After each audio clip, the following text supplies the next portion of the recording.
नमस्ते बच्चों, मेरे YouTube चैनल गुरु कृपया क्लासेस पर आपका स्वागत है। हम पढ़ रहे थे 10th क्लास के अनिवार्य हिंदी की बुक क्षितिज भाग 2 का गद्य खंड।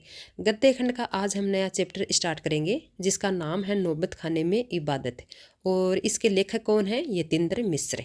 नौबत खाने में इबादत जो पाठ है एक सुप्रसिद्ध सेनाई वादक होते हैं बिस्मिल्लाह खां नाम के, उसके जीवन पर आधारित है। इस पाठ में लेखक ने उसके जीवन ने परिचय तो दिया ही है, साथ ही उसकी रुचियां हैं, अंतर्मन की बुनावटें हैं और उसकी जो उपलब्धि की पृष्ठभूमियों का रोचक रूप से वर्णन कर रहे हैं कि किस प्रकार वह धैर्य और तन्मयता से अपने गुरु के दिखाए मार्ग पर चलकर निरंतर अभ्यास करके वो सफलता के शिखर पर पहुंचते हैं और लगातार 80 वर्ष तक वो उसमें अभ्यास करते रहते हैं, अपनी कला को निखारते रहते हैं। एक श्रेष्ठ सेनाई वादक थे, श्रेष्ठ संगीतकार थे। संगीत के क्षेत्र में उसको सर्वोच्च सम्मान भारत रत्न पुरस्कार मिला हुआ था। इसके अलावा वे एक महान पुरुष भी, एक महान मानव के रूप में भी लेखक प्रस्तुत कर रहे हैं कि एक मुस्लिम होते हुए भी हिंदू धर्म व अन्य धर्मों में भी वो अटूट विश्वास से रखा करते थे। और जो काशी में गंगा जी के घाट पर संकट मोचन बालाजी के मंदिर में शहनाई बजाया करते थे। इतने महान हस्ती होने के बावजूद उसका जो जीवन है वह सरलता और सादगी लिए हुए था, दिखावा नामात्र का भी नहीं था। इस पाठ में एक जगह है प्रसंग आया है कि उसकी एक शिष्या होती है, वो एक दिन डरते डरते उसे टोकती है कि गुरु, आप इतने प्रतिष्ठित व्यक्ति हैं, आपको भारत रत्न जैसा पुरस्कार मिल चुका है, आप ये फटी तहमद ना पहना करें। तहमद का मतलब है लुंगी, तो ये फटी तहमद ना पहना करे, अच्छा नहीं लगता है। तो अपनी शिष्या को वो बड़े प्यार से समझाते हैं कि बेटी, मेरे को जो भारत रत्न पुरस्कार मिला है क्या इस लुंगी पे मिला है? मेरे को तो सेनाई वादक पे मिला है। भगवान करे फटा सुर न बख्शे, लुंगी का क्या, लुंगी आज फटी है तो कल सिली जाएगी। इस प्रकार के वे विचार रखते थे बिस्मिल्लाह खां। तो चलो बच्चों, इस पाठ को हम डिटेल से पढ़ने से पहले इसके लेखक हैं यतीन्द्र मिश्र, उसका जीवन परिचय थोड़ा देख लेते हैं। तो चलो करते हैं स्टार्ट। यतीन्द्र मिश्र का जन्म सन 1977 में अयोध्या उत्तर प्रदेश में हुआ। उन्होंने लखनऊ विश्वविद्यालय लखनऊ में हिंदी में MA किया। वे आजकल स्वतंत्र लेखन के साथ साथ अर्धवार्षिक साहित्य पत्रिका का संपादन भी कर रहे हैं। 1999 में साहित्य और कलाओं के संवर्धन और अनुशीलन के लिए एक सांस्कृतिक न्यास विमला देवी फाउंडेशन का संचालन भी कर रहे हैं। यतीन्द्र मिश्र की 3 काव्य संग्रह प्रकाशित हुए हैं। पहला यदा कदा, दूसरा अयोध्या एवं अन्य कविताएं, तीसरी है ड्योढ़ी पर आलाप है। इसके अलावा शास्त्रीय गायिका गिरिजा देवी के जीवन और संगीत साधना पर एक पुस्तक गिरिजा नामक लिखी है। रीतिकाल के अंतिम प्रतिनिधि कवि द्विजदेव की ग्रंथावली 2000 का यह संपादन करते हैं। कुंवर नारायण पर केंद्रित 2 पुस्तकों के अलावा स्पीक मिके के विरासत 2001 के कार्यक्रम के लिए रूपंकर कलाओं पर केंद्रित थाती का संपादन भी किया। युवा रचनाकार यतीन्द्र मिश्र को भारत भूषण अग्रवाल कविता सम्मान, हेमंत स्मृति कविता पुरस्कार, ऋतुराज सम्मान आदि कई पुरस्कार प्राप्त हुए हैं। कविता, संगीत व अन्य ललित कलाओं के साथ साथ समाज और संस्कृति के विविध क्षेत्रों में भी उसकी गहरी रुचि है। आगे चलो, यहाँ पर थोड़ा पाठ परिचय दिया हुआ है, वो पढ़ लेते हैं। नौबत खाने में इबादत प्रसिद्ध सेनाई वादक उस्ताद बिस्मिल्लाह खां पर रोचक शैली पर लिखा गया व्यक्ति चित्र है। अब उस्ताद का मतलब है कि जो किसी कला में निपुण हो और अन्य मतलब जो शिष्य होते हैं उसके, वो उसको अभ्यास से करा रहा होता है, यानी शिक्षक गुरु कह सकते हैं, जो खुद कला में निपुण हो और दूसरों को सिखा रहा है। यतीन्द्र मिश्र ने बिस्मिल्लाह खां का परिचय तो दिया ही है, साथ ही उसकी रुचियां, उनके अंतर्मन की बुनावट, संगीत की साधना, लगन, संवेदनशील भाषा में व्यक्त किया है। उन्होंने यह भी स्पष्ट किया है कि संगीत एक आराधना है। आराधना मतलब पूजा, और इसकी विधि विधान है। जिस प्रकार मंदिर में विधि विधान से पूजा पाठ करते हैं हम, इसी प्रकार कह रहे हैं कि संगीत एक आराधना है, इसका विधि विधान है, इसका एक शास्त्र है संगीत शास्त्र। इस शास्त्र से परिचय आवश्यक है, और सिर्फ परिचय ही नहीं, एक अभ्यास भी जरूरी है। अभ्यास के लिए गुरु शिष्य परंपरा जरूरी है, पूर्ण तन्मयता जरूरी है, धैर्य जरूरी है, मंथन जरूरी है। तो संगीत के कला में निपुण होने के लिए इतनी बातों का होना जरूरी है।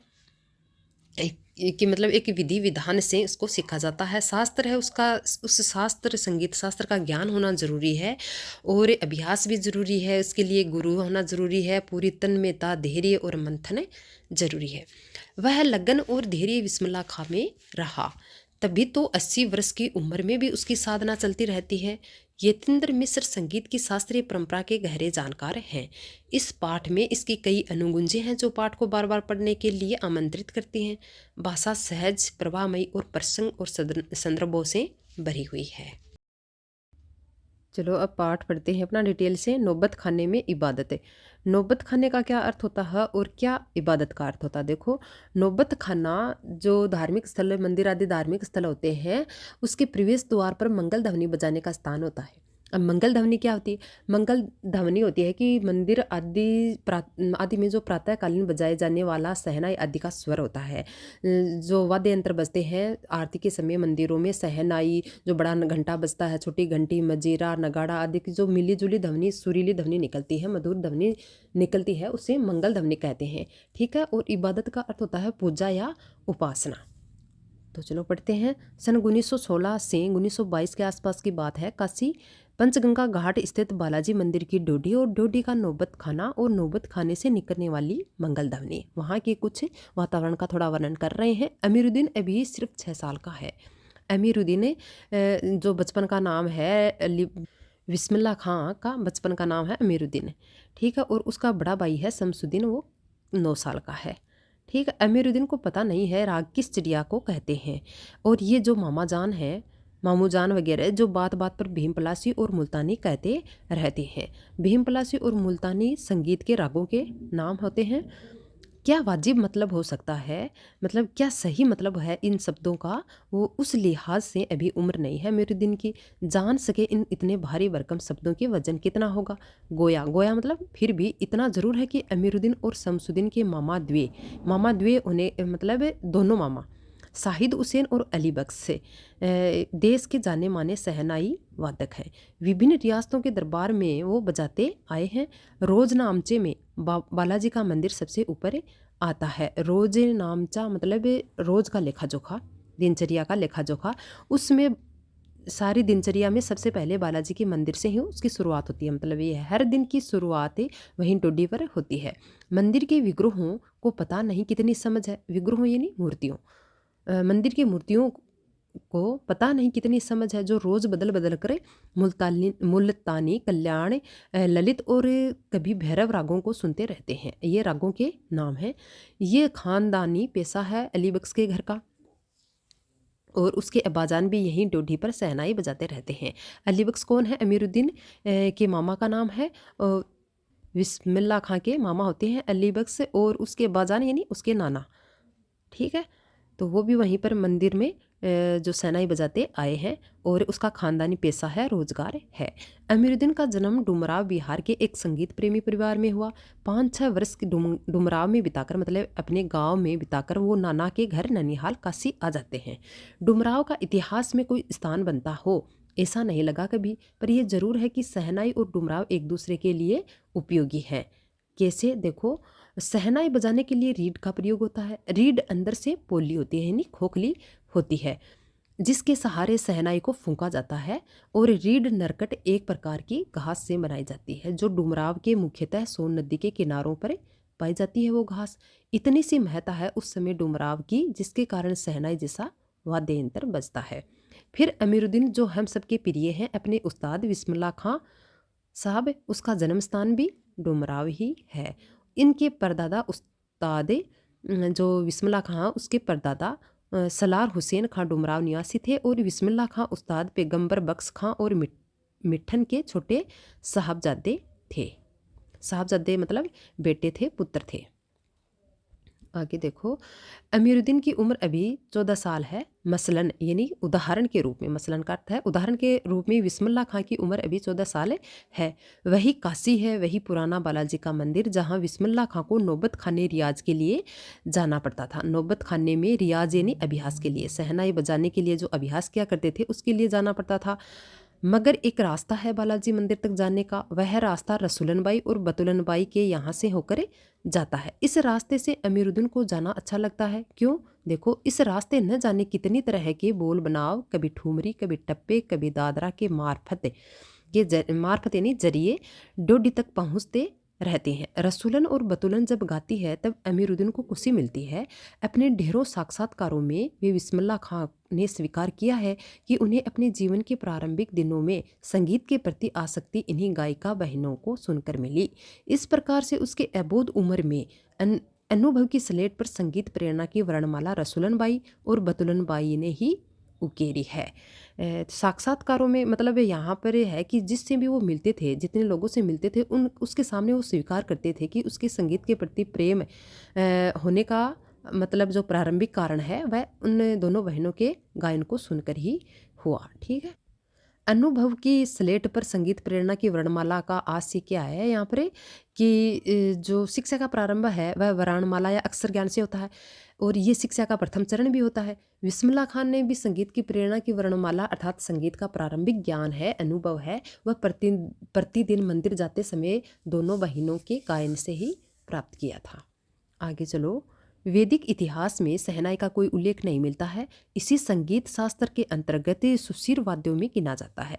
अरब देश में फूंककर बजाए जाने वाले वाद्य जिसमें नाड़ी यानी नरकट या रीड होती है, जो नए बोलते हैं उसको, शहनाई को शाहे नए अर्थात सुशीर वाद्यों में शाह की उपाधि दी गई है। 16वीं शताब्दी के उत्तरार्ध में, उत्तरार्ध मतलब शताब्दी के दो भाग, पूर्वार्ध और उत्तरार्ध। ठीक है, तो बाद वाले भाग को उत्तरार्ध कहते हैं।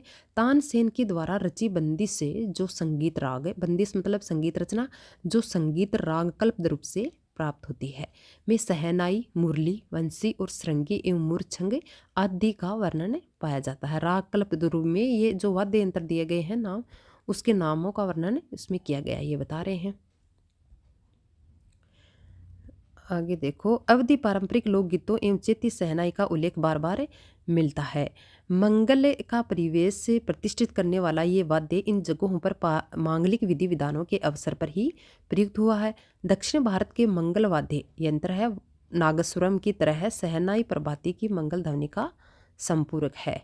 मतलब ये है कि नागस्वर में नामक जो वाद्य यंत्र होता है वह दक्षिण भारत में मांगलिक अवसरों पर बजाया जाने वाला वाद्य यंत्र है और शहनाई का प्रयोग भी मांगलिक अवसरों पर किया जाता है। दोनों को ही वाद्य शुभ और मंगलकारी उत्सवों में प्रयुक्त किया जाता है।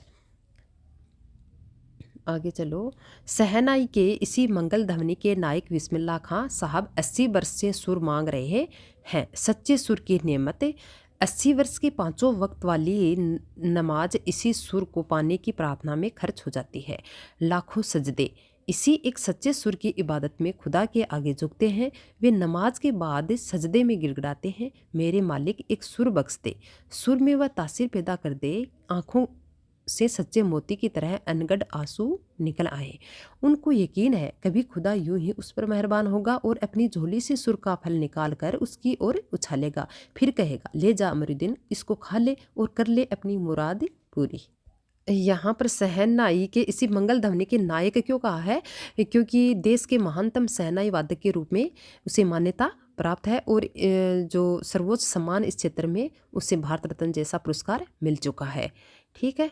और आगे कहते हैं कि बिस्मिल्लाह खां वो 80 वर्ष से अल्लाह से, खुदा से एक सच्चे सुर का वरदान मांगते आ रहे हैं। वे अपने शहनाई वादन में ऐसा प्रभाव चाहते हैं कि श्रोतागण, सुनने वाले उसे सुनकर परम आनंद की अनुभूति करें। और वे पांचों वक्त जब नमाज पढ़ते हैं और हर नमाज के बाद वह खुदा से गिड़गिड़ाकर यही याचना करते हैं, सिर झुकाकर यही याचना करते हैं कि वह उनको ऐसा सच्चा सुर प्रदान करे जिससे सुनकर श्रोताओं की आंखों में सच्चे मोतियों के जैसे आंसू सहज भाव से ही निकल पड़े, श्रोता उसकी शहनाई सुनकर भाव विभोर हो जाए। यही मतलब है यहाँ पर।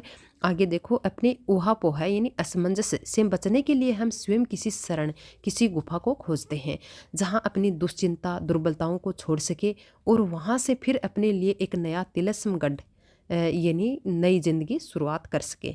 हिरण अपनी महक से परेशान पूरे जंगल में उस वरदान को खोजता है जिसकी गमक यानी खुशबू उसी में समाई है। 80 वर्ष से बिस्मिल्लाह खां ये सोचते आए हैं कि सातों सुरों को बरतने की तमीज़ उन्हें अभी सलीके से अभी तक क्यों नहीं आई। लेखक कह रहे हैं कि जो मतलब हिरण और बिस्मिल्लाह खां में एक ही बात की समानता वो बता रहे हैं कि वस्तु उसके भीतर स्थित है, जो वस्तु उसके भीतर स्थित है उसे वह बाहर खोज रहे हैं। कस्तूरी की मोहक गंध का स्रोत हिरण की नाभि में है और वह उसे बाहर जंगल में खोजता है। इसी प्रकार खुदा ने शहनाई वादन का संपूर्ण कौशल तो खान साहब को पहले से ही बख्श रखा है, फिर भी वह जीवन भर खुदा से सच्चे सुर की याचना ही करते रहते हैं। तो यहाँ पर लेखक यही कहना चाह रहे हैं, यही संदेश दे रहे हैं कि जो खान साहब हैं वो एक महान और विनम्र कला साधक थे। उन्हें कभी ये गुमान नहीं था, घमंड नहीं था कि उन्होंने शहनाई वादक में उच्चतम योग्यता प्राप्त कर ली है। उन्हें अपनी कला में एक सच्चे सुर की कमी सदा ही खलती रहती थी। सच्चे सुर के लिए वे सदा छटपटाते रहते थे और उसे प्रदान करने के लिए ईश्वर से प्रार्थना करते रहते थे। अपार सम्मान और यश पाकर भी वह अत्यंत ही विनम्र रहते थे। आगे देखो, बिस्मिल्लाह खां को और शहनाई के साथ जिस एक मुस्लिम पर्व का नाम जुड़ा है वह है मुहर्रम। मुहर्रम का महीना वह होता है जिसमें शिया मुसलमान हजरत इमाम हुसैन एवं उनके कुछ वंशजों के प्रति आज़ादारी यानी शोक मनाते हैं। पूरे 10 दिनों का शोक होता है ये। वे बताते हैं कि उसके खानदान का कोई व्यक्ति मुहर्रम के दिनों में न तो शहनाई बजाता है और न ही किसी संगीत के कार्यक्रम में शिरकत ही करता है। 8वीं तारीख उसके लिए खास महत्व की है। उस दिन खान साहब खड़े होकर शहनाई बजाते हैं और दाल मंडी में फातमान के करीब 8 किलोमीटर की दूरी तक पैदल रोते हुए नोहा नोहा एक वाद्य यंत्र होता है बजाते जाते हैं। इस दिन कोई राग नहीं बजता है, राग रागनियों की अदायगी का निषेध है इस दिन। तो लेखक यहाँ पर बता रहे हैं कि मुहर्रम के दिनों में 10 दिन तक शोक मनाते हैं और वे जो करबला के मैदान में जब इमाम हुसैन और उसका परिवार शहादत की मतलब उसकी शहादत हुई कुर्बानी में उसको याद करके शोक मनाया जाता है। और उस टाइम खान साहब की आंखें भी नम रहती है और मुहर्रम के अवसरों पर खान साहब की जो संवेदनशीलता है और उसके मानवीय स्वरूप के दर्शन भी होते हैं। वह भूल जाते हैं कि वह एक महान कलाकार हैं और वह साधारण लोगों की भांति ही उसी की तरह शोकमग्न होते हैं, रोते हुए और मतलब उसकी आंखों में आंसू टपकते रहते हैं, शोक प्रदर्शन करते हैं। आगे देखो, उसकी आंखें इमाम हुसैन और उसके परिवार के लोगों की शहादत में नम रहती है, अज़ादारी होती है, हजारों आंखें नम, 1000 बरस की परंपरा पुनर्जीवित। मुहर्रम संपन्न होता है और एक बड़े कलाकार का सहज मानवीय रूप ऐसे अवसर पर आसानी से दिख जाता है। मुहर्रम के गमजदा माहौल में अलग कभी कभी सुकून के क्षणों में वे अपनी जवानी के दिनों को याद करते हैं। वे अपने रियाजनी अभ्यास को कम याद करते हैं और उन दिनों के अपने जुनून को अधिक याद करते हैं। तो अपने पहले बचपन के दिनों को वो याद करते होते हैं, अपने अब्बा जाने और उस्ताद को कम याद करते हैं। पक्का महल और कुलसुम हलवाइयों की कचौड़ी वाली दुकान और गीता बाली और सुलोचना जो इसकी फेवरेट हीरोइन होती है उसको ज़्यादा याद करते हैं। कैसे सुलोचना उनकी पसंदीदा हीरोइन रही थी और बड़ी रहस्य में मुस्कुराहट के साथ गालों पर चमक आ जाती है। खान साहब की अनुभवी आंखें और जल्दी ही खिस से हंस देने की ईश्वरीय कृपया आज भी बेदस्तूर कायम है। बेदस्तूर का मतलब होता है यहाँ पर नियमानुसार, यानी उसी तरह है। तो यहाँ पर जो बिस्मिल्लाह खां है वो बचपन के दिनों को याद करके और उसकी रुचि को यहाँ पर लेखक उजागर कर रहे हैं। इसी बाल सुलभ हंसी में यह यादें बंद हैं। बाल सुलभ यानी स्वाभाविक हंसी।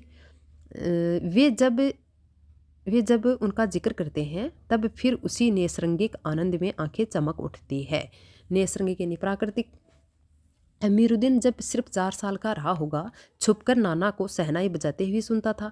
रियाज के बाद जब वह अपनी जगह से उठकर चले जाते थे उसके नाना साहब, तब जाकर ढेरों छोटी मोटी शहनाई मतलब छोटी बड़ी शहनाइयों की भीड़ से वे अपने नाना वाली शहनाई ढूंढते हैं और एक एक शहनाई को फेंक कर वह खारिज करता जाता है।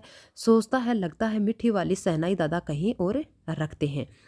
जब मामू अली बख्श खां जो उस्ताद भी थे और शहनाई बजाते हुए सम पर आए तब धड़ से एक पत्थर जमीन पर मारता था और सम पर आने की तमीज़ उसे बचपन में ही आ गई थी। मगर बच्चे को यह नहीं मालूम था कि दाद वहाँ करके दी जाती है, सिर हिलाकर दी जाती है, पत्थर पटक कर नहीं। और बचपन के समय फिल्मों के बुखार के बारे में तो पूछना ही क्या। उस समय 3rd क्लास के लिए 6 पैसे का टिकट मिलता था। अमीरुद्दीन है जो 2 पैसे मामू से लिए, 2 पैसे मौसी से, 2 पैसे नानी से लेता और फिर घंटों लाइन में लगकर टिकट हासिल करता था। तो वह अपनी बचपन की बातों को याद कर रहा है। बता रहे हैं कि जब वो छोटा था तो उसके नाना साहब शहनाई बजाते थे और बजा के चले जाते थे, तब वो उसकी शहनाई को ढूंढता था। यानी उसके नाना साहब है वो बहुत मधुर शहनाई बजाया करते थे, तो उसी तरह वो मतलब बजाना चाहते थे और वो बजा बजा कर देखते थे, वैसी आवाज़ नहीं निकलती थी। तब वो सोचते थे कि कहीं मीठी वाली जो शहनाई है वो तो नाना श्री छुपा के चले गए हैं।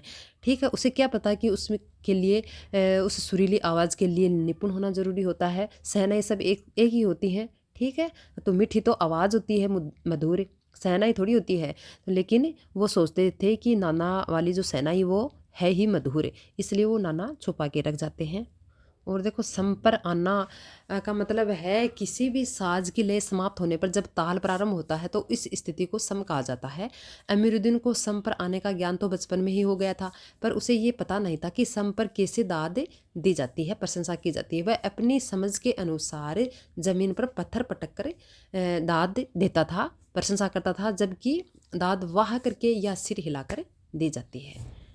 ठीक है, आगे देखो। इधर सुलोचना की नई फिल्म सिनेमाघर में आई और उधर अमीरुद्दीन अपनी कमाई लेकर चला फिल्म देखने को। बालाजी मंदिर पर रोज़ शहनाई बजाने से उसे मिलते थे एक अठन्नी, जो आज के समय की जो मतलब 50 पैसे होते हैं उसे अठन्नी कहते हैं, मेहनताना उसे मिलता था। उस पर वह शौक ज़बरदस्त की सुलोचना की कोई नई फिल्म न छूटे और कुलसुम की देसी घी वाली दुकान, वहाँ की संगीतमय कचौड़ी।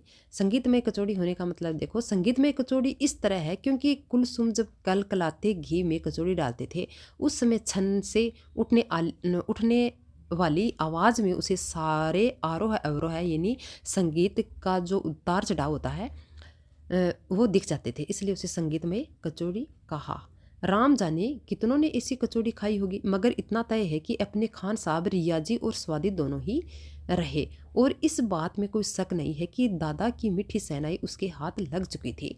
अब यहाँ पर क्या मतलब है कि यहाँ पर कहा कि रिवाजी और स्वादी दोनों थे, तो वो अभ्यास से किया करते थे शहनाई बजाने का, और इस बात में कोई शक नहीं है कि दादा की मीठी शहनाई उसके हाथ लग गई, मतलब वो इतने अभ्यासी हो गए, अभ्यस्त हो गए कि वो सुरीली शहनाई बजाने लग गए। काशी में संगीत आयोजन है। काशी में संगीत आयोजन की एक प्राचीन एवं अद्भुत परंपरा है। यह आयोजन पिछले कई वर्षों से संकट मोचन मंदिर में होता आया है। यह मंदिर शहर के दक्षिण में लंका परे स्थित है और वह हनुमान जयंती के अवसर पर यहाँ 5 दिनों तक शास्त्रीय एवं उपशास्त्रीय गायन वादन की उत्कृष्ट सभा होती है। इसमें बिस्मिल्लाह खां अवश्य रहते हैं। अपने मजहब के प्रति, मजहब यानी धर्म, अपने मजहब के प्रति अत्यधिक समर्पित उस्ताद बिस्मिल्लाह खां की श्रद्धा काशी विश्वनाथ जी के प्रति भी अपार थी। वे जब भी काशी से बाहर रहते थे तब विश्वनाथ व बालाजी मंदिर की दिशा की ओर मुँह करके ही बैठते थे। थोड़ी देर ही सही, मगर उसी ओर शहनाई का प्याला घुमा दिया जाता था और भीतर की आस्था रीढ़ के माध्यम से बजती है। खान साहब की एक रीढ़ 15 से 20 मिनट के अंदर गीली हो जाती थी, यानी फूंक मारकर वो जाते थे तो थूक से गीली हो जाती थी, तब वे दूसरी रीढ़ का इस्तेमाल कर लिया करते थे। लेखक यहाँ पर कह रहा है कि बिस्मिल्लाह खां एक पक्के मुसलमान थे, सच्चे मुसलमान थे। वह अपने धर्म के प्रति पूरी तरह समर्पित थे, लेकिन वह काशी विश्वनाथ एवं बालाजी में भी अपार श्रद्धा रखते थे। इस प्रकार बिस्मिल्लाह खां की धार्मिकता का स्वरूप बड़ा उदार था, उसमें धार्मिक कट्टरता का पूर्ण अभाव था। जब बिस्मिल्लाह खां काशी से बाहर जाते किसी आयोजन में भाग लेने, तो वह विश्वनाथ जी और बालाजी के प्रति सम्मान व्यक्त करना नहीं भूलते। वह मंदिरों की दिशा की ओर मुँह करके ही बैठते और शहनाई के माध्यम से अपनी आस्था और श्रद्धा प्रकट करते। मतलब वह शहनाई बजाते समय शहनाई का प्याला विश्वनाथ और बालाजी मंदिर की तरफ घुमा लेते थे। ऐसा तब होता जब बिस्मिल्लाह खां काशी से बाहर रहते ना। इस तरह वह बाबा विश्वनाथ में भी अपार श्रद्धा रखते थे। आगे देखो। अक्सर कहते हैं क्या करें मियाँ, ये काशी छोड़कर कहाँ जाएं। गंगा मैया यहाँ, बाबा विश्वनाथ यहाँ, बालाजी का मंदिर यहाँ, यहाँ हमारे खानदान की कई पुश्तों ने शहनाई बजाई है। हमारे नाना तो वही बालाजी मंदिर में बड़े प्रतिष्ठित शहनाई बाज रह चुके हैं।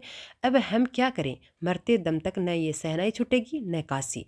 जिस ज़मीन ने हमें तालीम दी है, तालीम यानी शिक्षा, काशी में रहकर ही मतलब यहाँ पर शहनाई जो बजाना सीखा है, जहाँ से अदब पाई है, सभ्यता शिष्टता पाई है, वो कहाँ और मिलेगी।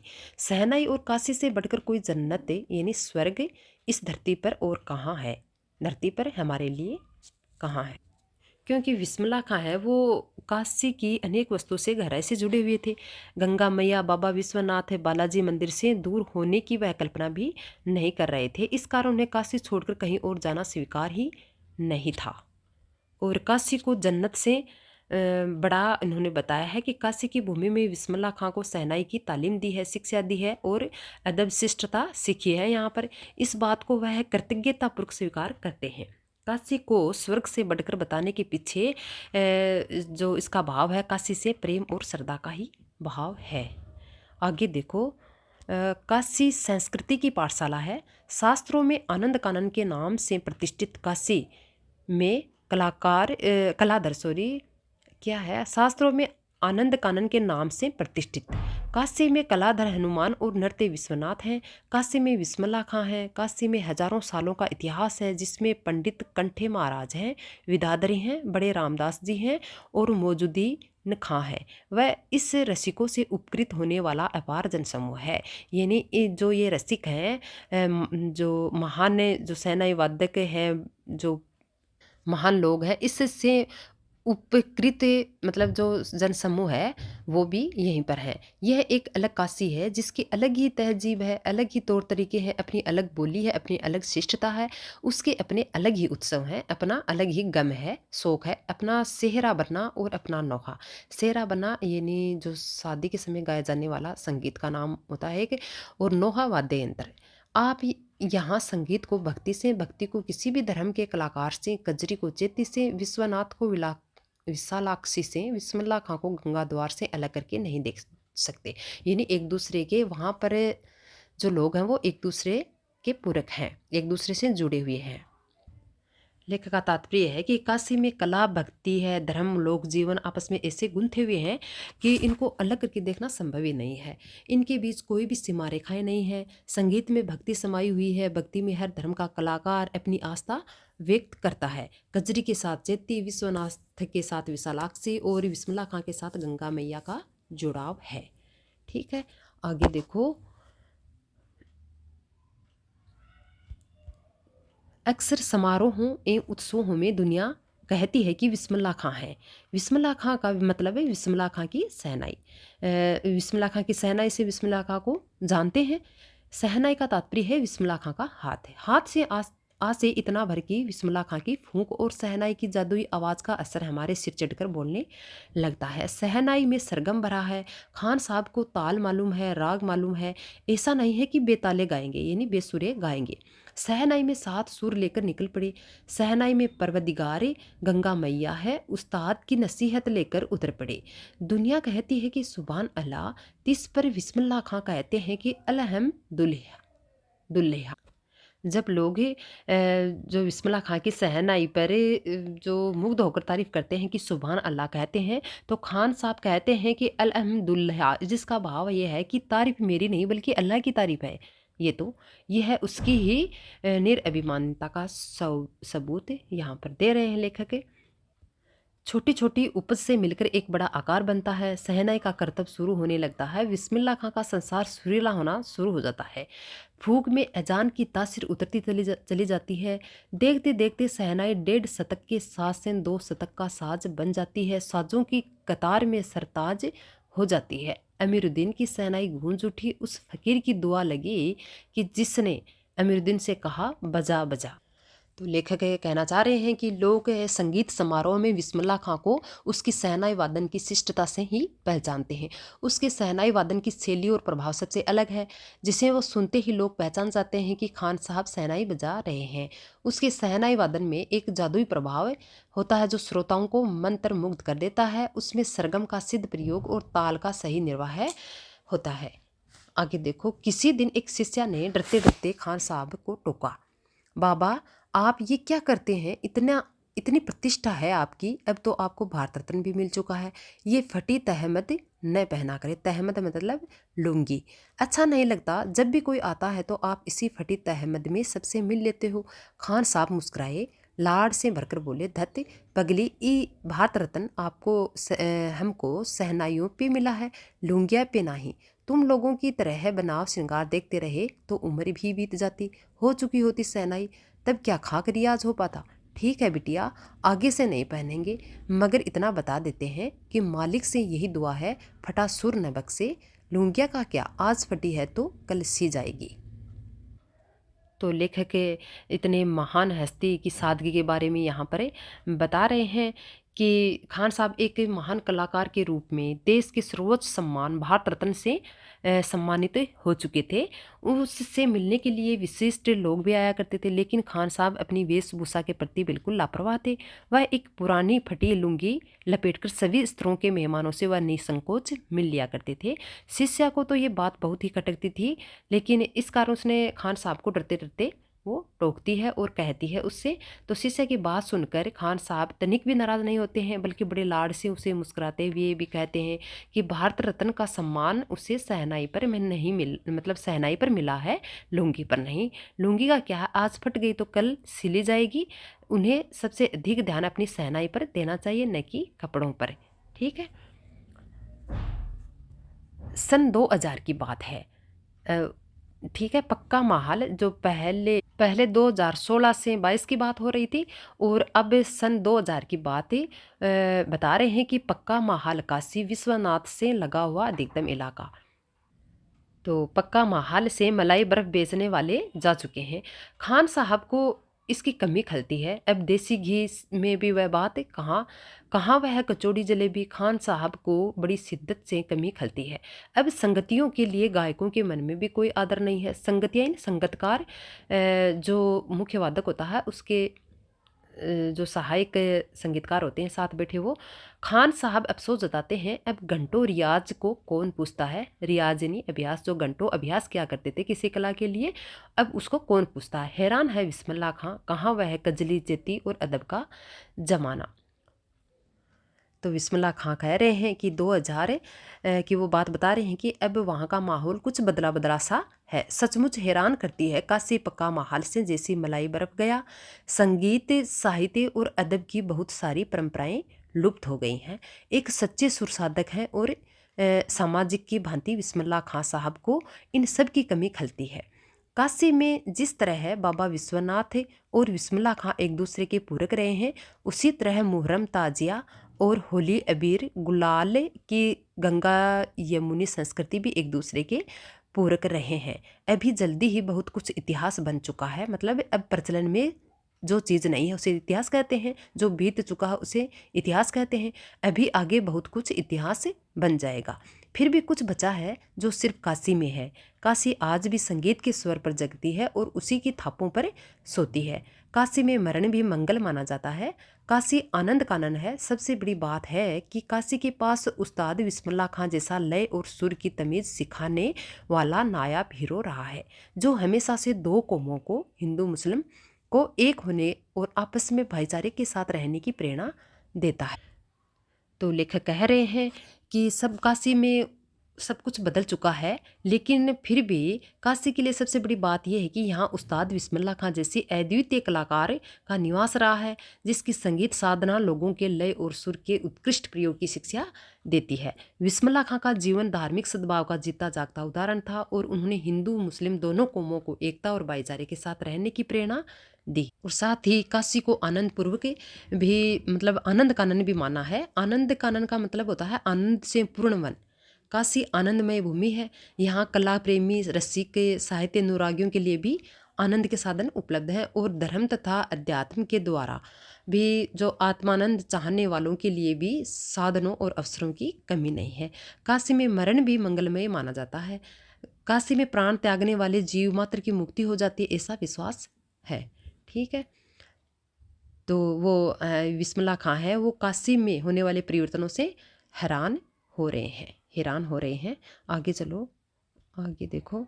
भारत रत्न से लेकर इस देश के ढेरों विश्वविद्यालयों की मानक उपाधियों से अलंकृत यानी पुरस्कृत व संगीत नाटक अकादमी पुरस्कार एवं पद्म विभूषण जैसे सम्मानों से ही नहीं, बल्कि अपने अजय संगीत यात्रा के लिए बिस्मिल्लाह खां साहब भविष्य में हमेशा संगीत के नायक बने रहेंगे।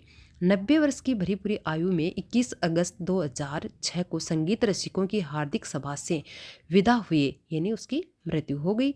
खान साहब की सबसे बड़ी देन हमें यही है कि पूरे 80 वर्ष उन्होंने संगीत को संपूर्णता व एकाधिकार से सीखने की जिज्ञासा को अपने भीतर जिंदा रखा। जिज्ञासा यानी जीने की इच्छा, और वो अपने संगीत सीखने की जिज्ञासा जो है वो जिंदा रखा, और 80 वर्ष तक वो उसमें अभ्यास में ही लगे रहते थे, कुछ नया ही उसमें सीखते रहते थे।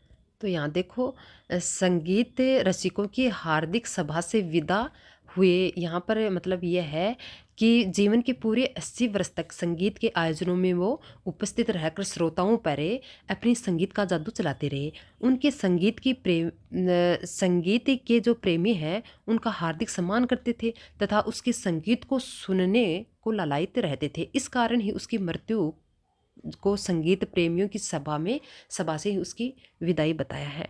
ठीक है, तो बच्चों ये पाठ है काशी के जनजीवन की धार्मिक भाईचारे, कला प्रेम, यहाँ की कला साधकों की ख्याति आदि का स्मरण कराता है, और ये अनेकता में एकता का संदेश भी देता है। साथ ही ये हमें हमारी जो साधना है अपने कर्म के प्रति पूर्ण समर्पण की प्रेरणा भी देता है। प्रसिद्धि के शिखर पर पहुंचकर भी सादगी और अहंकार रहित बने रहने का आदर्श भी प्रस्तुत कर रहा है। तो ठीक है बच्चों, ये चैप्टर कंप्लीट हो चुका है अपना। अगले वीडियो में इसके अभ्यास क्वेश्चन करेंगे। धन्यवाद।